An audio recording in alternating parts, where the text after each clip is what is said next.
mulai.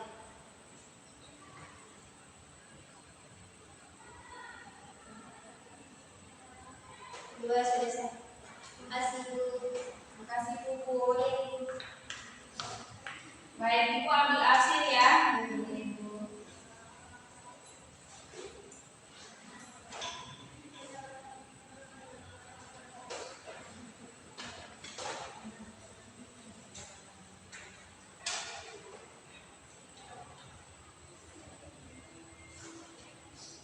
Puput, hadir Ibu. Asti, hadir Ibu. Siska, Dina, hadir Ibu. Baik.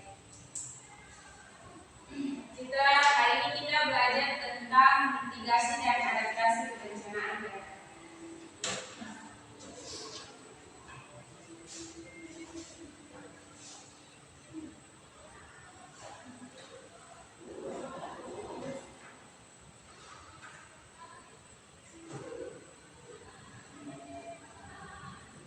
Ya.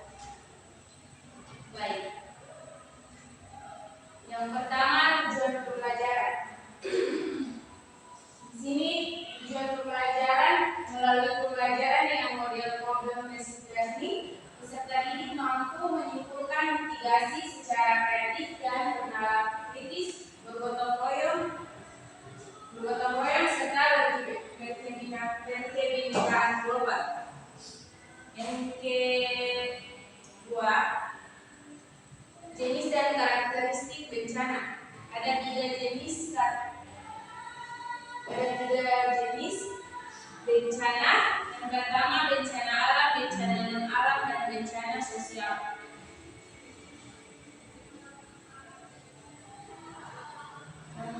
Yang berikut pengertian bencana. Bencana adalah sesuatu yang menyebabkan atau menimbulkan kesusahan, kerugian, atau penderitaan, kecelakaan, bahaya. Ada yang mau ditambahkan? Atau pas? Baik, selanjutnya, yang berikutnya aspek perencanaan.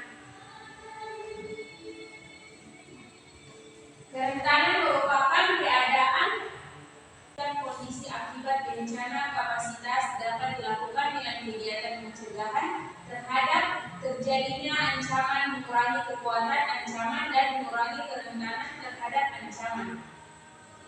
Yang keenam, jenis-jenis bencana. Undang-Undang Nomor 24 Tahun 2007 mengelompokkan bencana menjadi bencana alam, bencana non alam, dan bencana sosial. Yang ketujuh, bencana alam. Bencana alam merupakan bencana yang diakibatkan oleh peristiwa atau serangkaian peristiwa yang disebabkan secara alami, antara lain berupa gempa bumi, tsunami, gunung meletus, banjir, kekeringan, angin topan, dan tanah longsor. Yang kedua, bencana non alam. Semua perhatikan di layar ya. Kita baca dan diatur saja. Bencana non alam merupakan bencana yang diakibatkan oleh fenomena non alam, antara lain kegagalan teknologi, kegagalan modernisasi. Yang ketiga, epidemi atau wabah penyakit. Yang kedelapan, bencana sosial. Bencana sosial merupakan bencana yang diakibatkan oleh interaksi antar manusia yang meliputi konflik sosial antar kelompok atau konflik antar komunitas masyarakat dan terorisme. Ya, seperti tawuran, perkelahian gitu. Bisa dimengerti? Bisa, Bu. Baik, yang 9, karakteristik bencana alam. Gempa bumi adalah getaran atau guncangan yang terjadi di permukaan bumi yang disebabkan oleh penumbukan antar lempeng bumi, patahan aktif, aktivitas gunung api, atau runtuhan batuan. Biasanya gempa bumi terjadi pada daerah yang dekat dengan patahan lempeng bumi. Baik, yang ke-10, adapun karakteristik bencana alam gempa bumi adalah yang pertama, berlangsung dalam waktu yang sangat singkat. Yang kedua, lokasi kejadian tertentu. Yang ketiga, akibatnya dapat menimbulkan bencana. Yang keempat, berpotensi terulang kembali. Yang kelima, belum dapat diprediksi. Yang keenam, tidak dapat dicegah, tetapi akibat yang ditimbulkan dapat dikurangi. Kemudian tsunami berasal dari bahasa Jepang yang berarti su, yang berarti pelabuhan, nami berarti gelombang. Sehingga secara umum diartikan sebagai pasangan laut yang bisa tenggelam Tuhan. Yang berikut ada beberapa penyebab terjadinya gempa bumi, tsunami, gempa bumi. Mekanisme terjadinya tsunami diawali dengan terjadinya gempa yang disertai oleh pengangkatan sebagai akibat kompresi.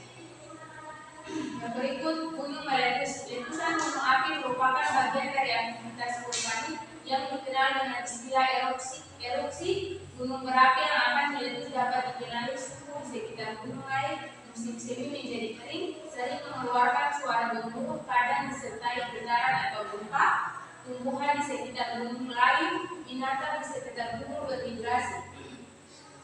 Kemudian tanah longsor. Tanah longsor adalah perpindahan material membentuk lereng berupa batuan, bahkan puing-puing tanah atau material campuran bergerak ke bawah atau keluar lereng. Faktor alam dan faktor manusia, kondisi geologi iklim, keadaan topografi, keadaan air dan mutu lahan, getaran yang diakibatkan oleh gempa bumi.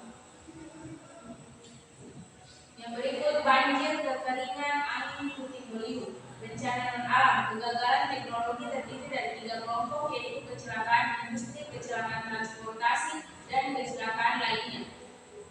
Bencana sosial, permusuhan atau konflik sosial. Mungkin itu saja.